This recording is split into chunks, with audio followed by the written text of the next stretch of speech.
വൃത്താന്തം 15 അധ്യായം 1 മുതൽ 19 വരെയുള്ള വാക്യങ്ങൾ. ദൈവത്തിന്റെ ആത്മാവ് ഒഫേദിന്റെ മകൻ അസറിയയിലൂടെ വന്നു.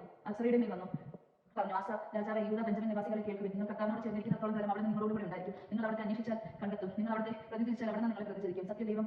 ദൈവമോ പഠിപ്പിക്കാൻ പുരോഹിതനെയോ നിയമമോ ഇല്ലാത്ത ഇസ്രായേൽ ദീർഘകാലം കഴിച്ചു. എന്നാൽ കഷ്ടതകൾ നേരിട്ടപ്പോൾ അവർ ഇസ്രായേലിന്റെ ദൈവമായ കർത്താവിലേക്ക് തിരിഞ്ഞു. അവർ അവിടുത്തെ അന്വേഷിച്ച് കണ്ടെത്തി. എന്ന സകല ദേശങ്ങളിലും അക്രമങ്ങളും കലാപങ്ങളും നടമാടിയിരുന്നതിനാൽ ആരും സുരക്ഷിതമായിരുന്നില്ല. ദൈവം സകലവിധ ദുരിതങ്ങളിലും അവരുടെ മേൽ വരുത്തിയതിനാൽ ജനതയ്ക്കെതിരായും നഗരത്തിനെതിരായും യുദ്ധം ചെയ്ത് ഛിന്നഭിന്നമായി. നിങ്ങൾ ധീരന്മാരായിരിക്കും. നിങ്ങളുടെ കൈകൾ തളരാതിരിക്കട്ടെ. നിങ്ങളുടെ പ്രവൃത്തികൾക്ക് പ്രതിഫലം ലഭിക്കും. ഒഫേദിന്റെ മകൻ അസറിയയുടെ പ്രവചനം കേട്ട് ആസ ധൈര്യപ്പെട്ടു. യൂദയിലും ബെഞ്ചമിനിലും എഫ്രൈം മലപ്രദേശത്ത് അവൻ പിടിച്ചടക്കിയ നഗരങ്ങളിൽ നിന്നും മ്ലേച്ഛ വിഗ്രഹങ്ങളെ നീക്കം കളഞ്ഞ് ദേവാലയ പ്രമുഖത്തിന്റെ മുമ്പിലുണ്ടായിരുന്ന കർത്താവിന്റെ ബലിപീഠം പുനരുദ്ധീകരിച്ചു. കർത്താവ് ആസയുടെ കൂടെ ഉണ്ടായിരുന്നു ഉണ്ടെന്ന് മനസ്സിലാക്കിയപ്പോൾ എഫ്രൈം, മാനസ, ശിമയോൻ എന്നീ ഇസ്രായേൽ ഗോത്രങ്ങളിൽ നിന്ന് അനേകർ അവനോട് ചേർന്ന് അവന്റെ രാജ്യത്തെ താമസമാക്കി. യൂദയ്ക്ക് ബെഞ്ചമിനും പുറമെ ഇസ്രായേലിൽ നിന്ന് കൂറുമാറി വന്നവരെയും ആസ വിളിച്ചുകൂട്ടി. ആസയുടെ 15 ഭരണവർഷം 1-ാം മാസം എല്ലാവരും ജെറുസലേമിൽ സമ്മേളിച്ചു. ഞങ്ങൾ കൊണ്ടുവന്ന കൊള്ളുമുതലിൽ നിന്ന് 700 കാളകളെയും 7000 ആടുകളെയും അന്ന് അവർ കർത്താവിന് ബലിയർപ്പിച്ചു. തങ്ങളുടെ പിതാക്കന്മാരുടെ ദൈവമായ കർത്താവിനെ പൂർണ്ണ ഹൃദയത്തോടും പൂർണ്ണ ആത്മാവോടും കൂടി അന്വേഷിക്കുമെന്നും ഇസ്രായേലിന്റെ ദൈവമായ കർത്താവിനെ അന്വേഷിക്കാത്തവർ പുരുഷനോ സ്ത്രീയോ ബാലനോ വൃദ്ധനോ ആകട്ടെ വധിക്കപ്പെടണമെന്നും അവർ ഉടമ്പടി ചെയ്തു. ആർത്ത് വിളിച്ചു, കൊമ്പും കുഴലും ഊതിക്കൊണ്ട് കർത്താവിന്റെ നാമത്തിൽ അവർ ശബ്ദം ചെയ്തു. യൂദ മുഴുവനും ഈ ശബ്ദത്തിൽ ആഹ്ലാദിച്ചു. പൂർണ്ണ ഹൃദയത്തോടെ പ്രതിജ്ഞ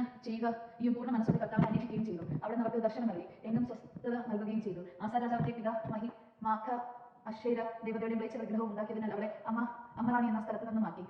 ആസ വിഗ്രഹം വെട്ടിമുറിച്ചു കഷ്ണങ്ങളാക്കി കിദ്രോൺ തോട്ടിനരികത്ത് വെച്ചു ചുട്ടുകളഞ്ഞു. പൂജാഗിരികൾ ഇസ്രായേലിൽ നിന്ന് നീക്കം ചെയ്തില്ലെങ്കിലും ജീവിതകാലം മുഴുവനും ആസ ഹൃദയ വിശുദ്ധി പാലിച്ചു.